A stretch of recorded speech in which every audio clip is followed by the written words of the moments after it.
Geçmeden sünneti görmeyen ile çünkü de yanasılmaz. Benden sınıf iki canan bu cihana sığmaz.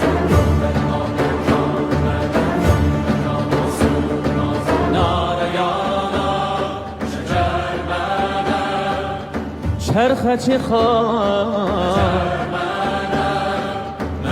Sığa iki cahan ben bu cihana sığmazam. Gönlüm amekan neden gönlüm mekana sığmaz.